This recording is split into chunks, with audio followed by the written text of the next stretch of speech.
Now, earlier in the interview, you mentioned the bike set. You're a part of that. Yeah. Where's your bike at today? I did not bring Puss out. I didn't bring her out. I haven't been on her lately, but I'm actually not with a bike set anymore, with a bike club. I used to be. However, since the interview, I've started my own bike club.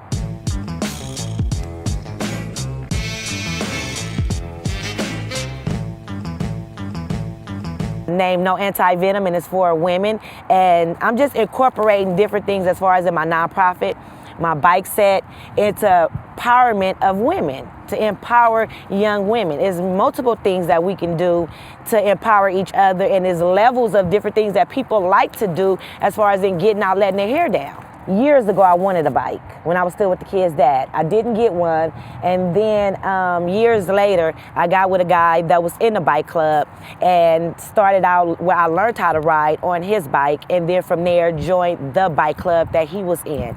So that's really how it started as far as in the bike club and that type of thing. But I've always had an interest in bikes way before leaving their dad, so yeah.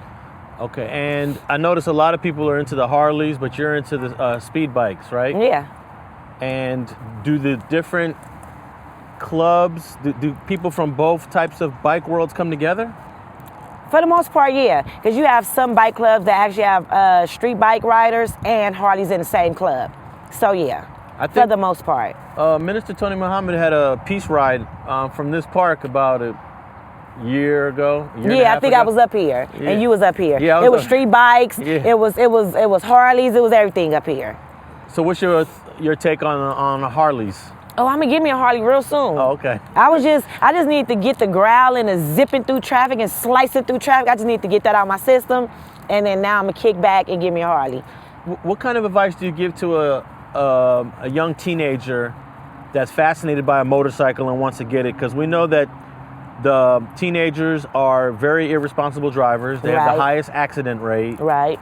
And being on a motorcycle is not necessarily dangerous as a rider, but it's the cars that don't see you. Yeah, or the ones that don't care and don't like bikes. You have a lot of drivers that don't like bikes and will cut you off just because they feel that you're cheating and you're getting in front of the line and they stuck in traffic. What I would tell a young woman is, once again, if it's something that you want to do, then that's you start there. Do you really want to ride bikes? Because you got to respect the road, you got to respect that bike, and you got to respect yourself.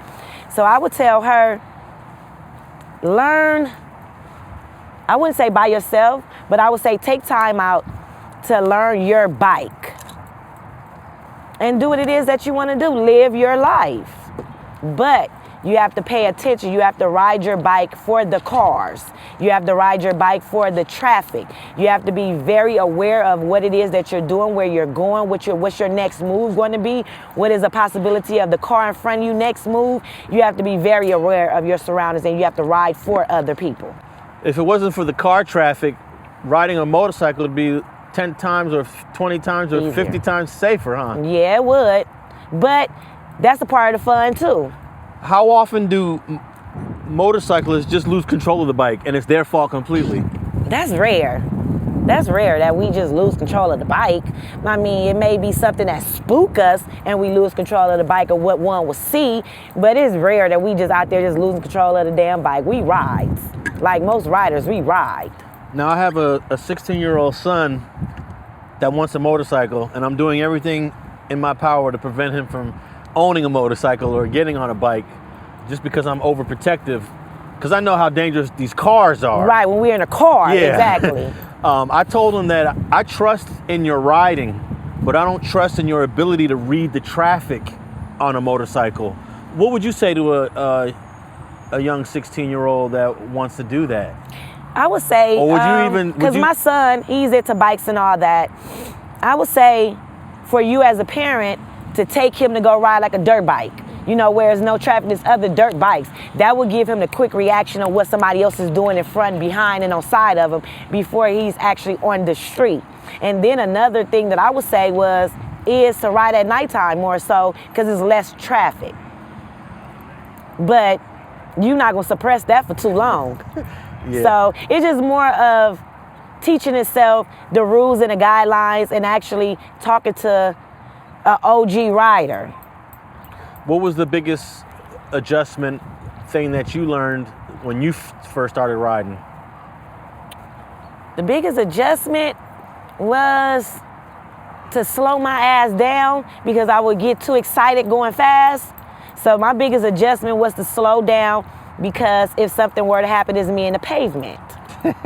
So, you know, it ain't no seatbelts, there's no doors, there's no impact, there's nothing, there's no cushion for this impact. So my biggest adjustment was to slow down and to ride my ride. That's one big thing. Ride your ride. For the people that's want to ride bikes or maybe new to the bike set or whatever, ride your ride. Don't do what you see someone else doing. If somebody else is going 100 miles an hour and if you don't feel comfortable at that moment, don't do it. Period. Ride your ride. It seems like there are some people that are wired to get a high off of speed. Yeah, I'm one of them. Yeah. How do you manage that and still make sure you're always safe? Or is it always a risk for... It's always a risk. It's always a risk, but what I do that helps me out as far as in my speed is I play R&B in my headphones, in my chatterbox. So that kind of slows me down, because if I start playing my go get it music, then I ride like that. But everybody don't ride with music. My thing is to play more melody songs, more slow down songs, R&B, old school songs, and I ride according to that. Now, if I put some mystical in my ear, then I'm getting it. So it's what you do and how you do it, and you have to know yourself. Yeah, and ride your ride. I cannot reiterate that enough. Thanks for watching StreetTV.net. If you're not subscribed, please hit that button below and click the bell to receive alerts and notifications. Feel free to comment below so you can give us your feedback, and be sure to watch the 2 related episodes to the right. If you want to support this platform or follow us on social media, visit the links in the description. Thanks for watching StreetTV.net.